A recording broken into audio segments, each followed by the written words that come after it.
I have two bills this afternoon. May we do 719 first? Yes. Okay.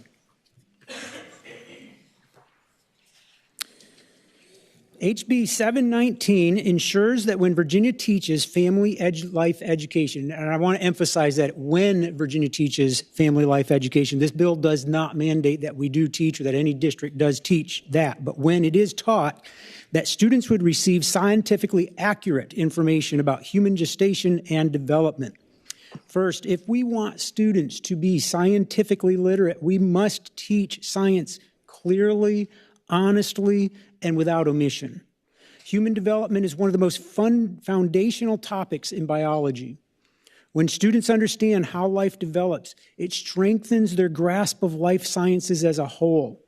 This kind of education builds critical thinking, curiosity, and respect for scientific truth. Secondly, this bill speaks directly to Virginia's workforce needs, particularly in healthcare. Virginia is facing a serious nursing shortage. Current projections show the Commonwealth will be short thousands of nurses over the next decade. And we already see the consequences: longer wait times, strained hospitals, reduced access to care. Workforce pipelines don't start in college. They start in K through 12 classrooms, when students are first inspired by science, biology, and the human body. When students gain a real understanding of human development, many are drawn toward careers in nursing, medicine, research, and caregiving. This bill would help strengthen that early foundation. Finally, this bill reflects good governance. Virginia has invested heavily in healthcare workforce initiatives, nursing education, and STEM advancement. This bill would complement those efforts by ensuring our educational content aligns with real-world needs and scientific reality. This bill simply insists that when we teach about human life, we do so truthfully, accurately, and responsibly. For those reasons, I respectfully urge the committee to support this bill. Thank you. It's been moved and properly seconded to table the bill. Madam Clerk, you may open the roll.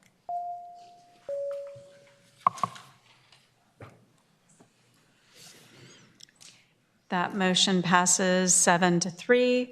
You may close the roll. Thank you. One more bill? One more, 721. Okay, if you can keep your presentation as brief as possible, we would appreciate it. I will keep it as fast and brief as possible. This one has an amendment. Okay, without objection, the amendment is before us. Go right ahead.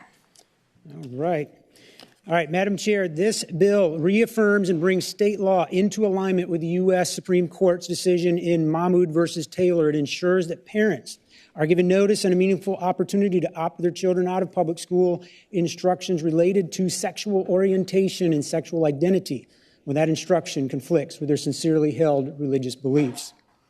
The bill does not create new rights. It simply reaffirms constitutional protections the Supreme Court has already recognized. In that case, the court addressed whether public schools may compel student participation in curriculum that violates parents' religious beliefs. The court's answer was clear. First, parents possess a fundamental right to direct the religious upbringing of their children. Second, public schools may not force students to participate in instruction that substantially burdens those beliefs. And third, schools must provide advance notice and a real opt-out mechanism when such instruction is involved. The court reaffirmed that parents, not the state, have primary authority over their children's moral and religious formation. This principle is deeply rooted in our Constitution and has been recognized consistently over generations of Supreme Court precedents. The ruling is also firmly based in the Free Exercise Clause of the First Amendment.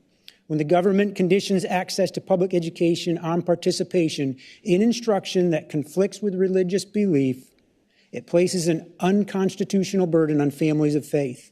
The court made clear that religious objections must be respected, not sidelined or dismissed as convenient. Legislative action is needed to ensure consistency across the Commonwealth. Without clear statutory guidance, parents are left uncertain, school administrators are left guessing, and school districts face unnecessary legal risk.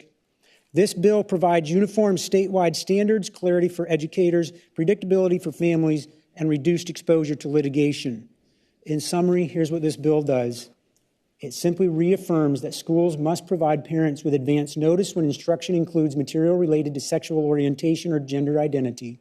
It requires a meaningful opt-out process. It ensures that students who opt out face no academic penalty, stigma, or retaliation, and it affirms that parental consent governs participation in sensitive instruction.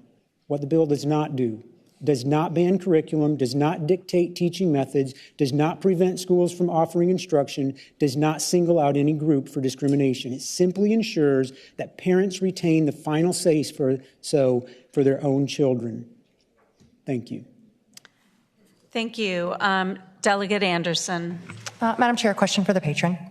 Go right ahead. So my question is, as someone who works in the school system, as a parent to children in the school system, I'm trying to figure out exactly what this is solving, because I'm capable of opting out of all things within the curriculum currently, but also could you give me an example of a curriculum that is directly related to what your bill is trying to prevent? It's trying to prevent a situation like Delegate. we had in, ma'am? Delegate. Madam Chair, I would answer the delegate. It's trying to make sure we don't have a repeat of 2019, where in Loudoun County, parents discovered after the fact that their children were being exposed to books emphasizing sexual diversity that they didn't want their children exposed to. Follow up? Madam Chair, move to the latest bill on the table. It's been moved and properly seconded to lay this bill on the table. Madam Clerk, you may open the roll.